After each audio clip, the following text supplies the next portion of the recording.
So with the Premier League back underway tomorrow with Crystal Palace versus Arsenal, I thought now would be the perfect time to do a prediction of what I think the Premier League table is going to look like come the end of the season. I've looked at form from the end of last season, I've looked at pre-seasons of all the clubs, and I've gone through all of their transfers as well to work out this 1 to 20. As a quick disclaimer very quickly, if I've put your team very low down, it's not because I hate them, it's because I don't think they're going to do very well this season.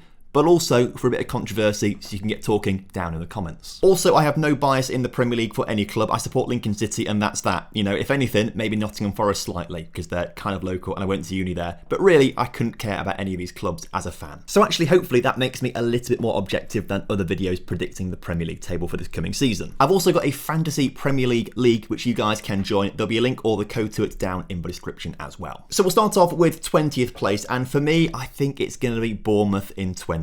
Yeah, they had a great campaign last time out in the Championship, but they've only added into the team Ryan Fredericks, Joe Rothwell and Tavernier. I don't think it's really enough to keep them in the Premier League. Not enough quality coming in. So Bournemouth, I'm sorry, but you're going to come last. In 19th place, and to be honest, any club from 19th to 15th, I think in my listings could finish in that 19th to 15th range. Like any of them could get relegated, but for the sake of a bit of clickbait and also some controversy, I'm going to put Everton in 19th place this coming season. Honestly, I don't think Frank Lampard is a great manager. I mean, he took Derby County from 6th to 6th. Didn't do any good with a Chelsea team that really should have been challenging for the Premier League. And at Everton this past pre-season, lost to Minnesota United. And I actually like MLS clubs. I think they're decent, but Everton should not be losing to them. On top of that, I don't think they've really added that much quality to the team. Tarkowski is very good at the back. They brought in Ruben Vinagre as well. I'm not entirely sure how he stacks up in their lineup, but I assume he's going to be starting this season. And then for £20 million, Dwight McNeil. He's got potential, but we've not actually seen much of that potential being used. I think he got 1 goal last season in 30-odd games to Burnley, something like that. So I don't think it's the best use of money, particularly as they've lost Richarlison, who carried that team last season at certain points. For me, Everton, I can't see a good season coming. I also can't see a good season coming for Leeds United. They only just avoided relegation last season, very close to going down, and they lost Calvin Phillips and Rafinha over summer, 2 of their best players essentially, and I don't think they've adequately replaced them. Yes, they brought in players like Tyler Adams and Rasmus Christensen, who are very decent, but I just don't think they're going to have enough quality. So for me, Leeds United are going to be 18th, relegated alongside Everton and Bournemouth. I mean, watch Leeds now win the first 10 games of the season and be top of the table. It'll be easy, won't it? And I'm going to keep up to date with all of those games and scorelines with the One Football app. The best football app out there to keep up to date with all the football news, scores and updates. And they're also doing a giveaway right now where you can win a shirt from your favourite club as well as a copy of FIFA 23. All you have to do is visit the link in the description, make sure you've got One Football downloaded, fill in a few personal details and then predict the winners of the opening 5 games of the season. The winner, or if they're going to draw, press submit and then you're done. You're entered into the competition. The competition does end before the kickoff of Crystal Palace versus Arsenal though, so make sure you're quick to get your predictions in there for a chance to win. What that means is that Fulham, for me, are going to be coming 17th this season. Typically a bit of a yo-yo club in recent times, but I think they might just have enough to sneak into 17th this season, particularly with the acquisition of Leno in goal. They've also brought in Manor Solomon, who is a really underrated player, I think, or maybe that's my Football Manager brain thinking that he's pretty good in Football Manager. It might translate in real life, but also picked up Andreas Pereira as well from Man United after the finishing of his contract. I think they have got a pretty decent team and have enough to stay up. 16th will be Southampton, but I may be being a bit brave with that one. They could come an awful lot lower, I think. They brought in some decent players, Aribo, Lavia from Man City, of course. They've also got Bella Kotchap and Bazunu coming in, but I don't think he'll be the first choice. If he is the first choice, Bazunu, I don't think he's Premier League ready just yet, and they'll drop down a little bit, but that remains to be seen. But for me, Southampton just keep hanging in there in recent years. They need to have a proper good summer of transfers, and they've not had that for a while, really. In 15th place, and maybe a little bit brave putting them up this high, is Nottingham Forest. I think they've had a really good transfer window, signing everyone, basically. But that's also where it could go wrong. If they bring in a whole new 11 that aren't really used to playing with each other, it's going to take time for them to gel, and it could go all wrong. But on paper, they have a good squad. I mean, one of my Manchester United friends said to me that they've signed Dean Henderson, Manchester United's best keeper, and also from Man United they've picked up Jesse Lingard, and if he can recapture that form he had at West Ham, he would be an incredible signing for Forest. They've got the striker in from Berlin, I can't really say his name properly, Taiwo is his first name, I can't pronounce his surname, so I'm not going to try and fumble the bag on the video like this just yet. But Julian Biancone, Omar Richards, Nico Williams, of course Harry Toffolo, former Lincoln City player, he's coming in. probably not the first choice, but is a very good wing-back. Got quite a few assists and goals last season for Huddersfield. And then also Oriol Mangala coming in recently as well. Like, they've brought in a lot of players with quality. It's just going to depend if they can gel. But if they do, I'll say 15th. So from 15th to 19th, I mean, any of those could sort of swap places for me. Like, any of those clubs could get relegated. Any of them could just about avoid safety. But as we get to 14th place, I think these clubs are pretty much guaranteed safety for the Premier League based on their squads and how they're doing. And in 14th place, I'm going to put Brentford. Got a great keeper in Strakosha coming in, and they've got a really good wing-back in Aaron Hickey joining them from Bologna. They've also picked up Ben Mee to really solidify their defence as well. But of course, they have lost Christian Eriksen, and as of the time of recording, I don't believe they've properly signed a replacement for him yet. Not sure if anyone coming through a team sort of takes his role or is as good as Christian Eriksen, essentially. Losing him to United is a big blow, but I still think they're going to have enough to becoming 14th this season. In 13th place, Wolverhampton Wanderers. It's not been a great transfer window for them. I don't think they've had the best of transfer windows, especially when you compare it to what they had in their first few seasons in the Premier League. Nathan Collins from Burnley seems to be kind of like the marquee signing, at least at the time of recording, that I've noticed at least. So I don't think Wolves will have a spectacular season, but I don't think they're going to be relegation fodder. 13th place. Now, Brighton have signed 3 players. None of them I know anything about. I've never heard of any of them, so I can't really pretend to know that I know what I'm talking about when it comes to Brighton. I think they're a mid-table team, and I think they're probably still going to be a mid-table team, despite losing Basuma, obviously. Maybe Cucurella as well, if he goes to Chelsea, or if Man City decide to come back in for him. But I do like Brighton. I think they've got a pretty decent team overall, despite these new signings, who could be good, could be bad. I have no idea about any of them, but I think they'll come a solid 12th place this season. Finishing 1 place ahead of them is Crystal Palace. I think Vieira is a really solid manager. I think they've got a pretty decent team overall, and I think the signings of Sam Johnson, who I think should be a Premier League starter, is a really solid signing for them.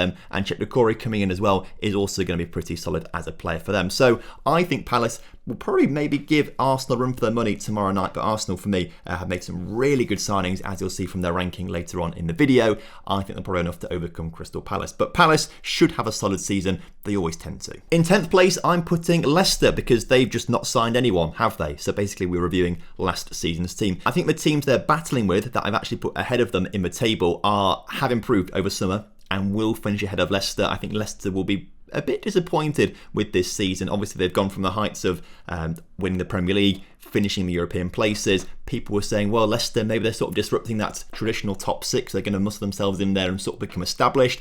They haven't really, and I don't think this season is going to be much to write home about with regards to that for them, sadly. One team that I do think has strengthened and I think will beat Leicester this season is Aston Villa. They'll be coming 9th in my opinion. They've picked up Coutinho on a permanent deal. That's really strong for them. They've picked up Diego Carlos from Sevilla. Really good transfer for them. They've also brought in Kamara, not bad, and Olsen coming in as well. Very good signings. I think they've really looked where they need to strengthen their team and got the players in that they needed. I think Gerrard has had a very underrated transfer window, and of the 4 midfielders, I think he's a much better manager than Frank Lampard, and as a consequence, will do a lot better than Frank this season, but Aston Villa are a much better team in my opinion at the moment. Moving up to the final place in the Premier League without European football, 8th place, I'm going to put Newcastle United. Now, obviously, their new owners are absolutely loaded, but with financial fair play, they can't actually spend all of their money, which is obviously frustrating for them. They're in a transition phase because on paper, they can sign anyone in the world they want to, but players do want to play for good clubs. So, for example, Haaland, he's given the choice between Man City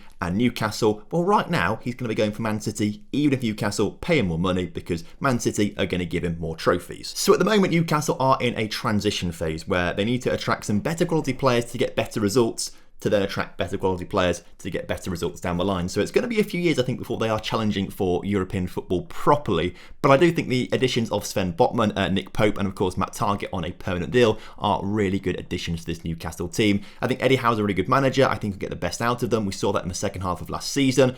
I think for me, this season with a full pre-season and these new additions, they're going to be coming 8th, just outside the European places. And now we move into the European places, the top 7 of the Premier League, and this is where things get serious.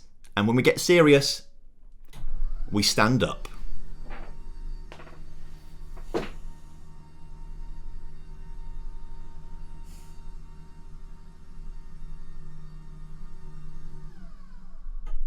So in 7th place, I'm putting Manchester United. Personally, I think Erik ten Hag coming in is an improvement on Ole Gunnar Solskjaer, but Personally, for me, they've not made the additions that they need to really progress. Now, obviously, they've signed Christian Eriksen, who's going to add another dynamic to their midfield. I think he's a really solid player coming in for them. They've also brought in Martinez from Ajax, and there's all the jokes about him being very short, under 6 foot, right? But he's a world-class centre-back. He's played for Ajax at a very high level. United want him at arguably the highest level in club football, the Premier League, right? Obviously, he's a very good centre-back, but he's also under 6 foot, and I can't wait to see him mark a corner battling against Haaland, who's like 6'4", right? That would be quite funny. But have they brought in enough quality? No. Are they going to be challenging for Champions League football this season? No, not in my opinion. For me, 7th place. 6th place is also going to be a controversial one, because for me, I'm going to put Chelsea, who have had a really solid transfer window in attacking players, but I don't think they've really properly replaced that backline after losing Rudiger and Christensen. Yeah, okay, they've brought in Koulibaly, but he's going to play alongside Thiago Silva, who's 38, nearly 39, right? Surely you can't expect him to play every single game this season. And they're the 2 centre-backs that they've got, basically. I've got a few youth players coming through, right, who are probably quite decent, but I just don't think it's enough, particularly when they have traditionally played a back 3. I think they're going to be quite leaky at the back, personally. Sterling coming in is a coup for them. I think that's a really top quality signing. He will end the season as the top scorer for Chelsea, hands down in my opinion. But also they have lost Lukaku, who, when you get him scoring goals. They've also just brought in Chukwuemeka as well from Aston Villa. I'm not sure he'll be a starter this season for them, given that he's so young still. And of course, Gabriel Slina signed for them as well, but he's a keeper for the future. I just don't think they've done enough. They've lost players and not adequately replaced them. The past couple of seasons, I've had them as like a title challenger, which they haven't really been in the end. But this season, nowhere near it. 6th. And what that means is that 5th place, I'm putting West Ham.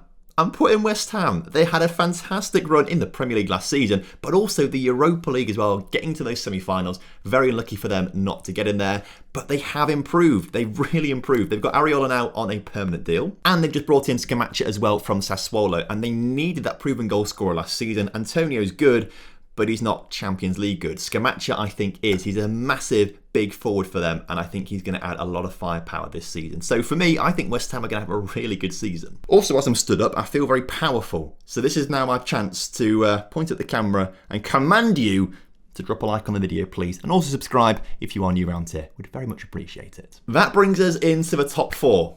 And I think you kind of know who the top 2 are going to be, because it's pretty obvious, right? So that leaves Arsenal and Tottenham for 3rd and 4th. And in 4th place, I'm going to put Tottenham. I'm going to put them there. I think you can easily argue that Tottenham have had the best transfer window out of the entire Premier League. They've brought in Bissouma, they've brought in Dejed Spence, they've brought in even Perisic, they've brought in Richarlison, they've brought in Longley. They've brought in some real quality that our first teamers, they will slot into that first team easily, and it improves the rest of the team as well. It's great. I think they had a really good window. But it's Tottenham. Something goes wrong somewhere all the time, right? So something's going to happen across this season, and they're not going to get themselves into the top 3. Because Arsenal are going to be coming 3rd this season for me, fired by Gabriel Jesus. I think there's a really good chance he comes away with the golden boot this season. They've also picked up Fabio Vieira from Porto, I believe, and they've also picked up Zinchenko also from Man City. I think they've really added some top quality into that first team, and I think they'll be challenging this season, particularly with another season under Arteta out the way.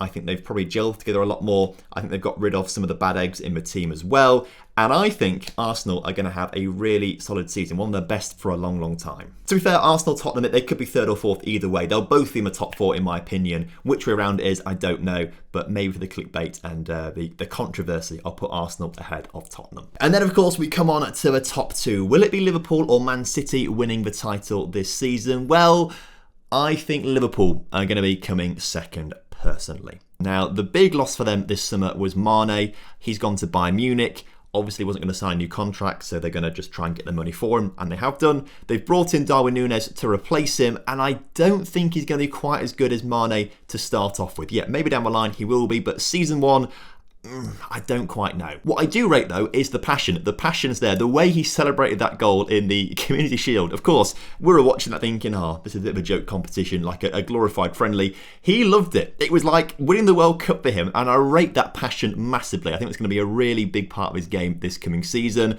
But will he be as good as Mane off the bat?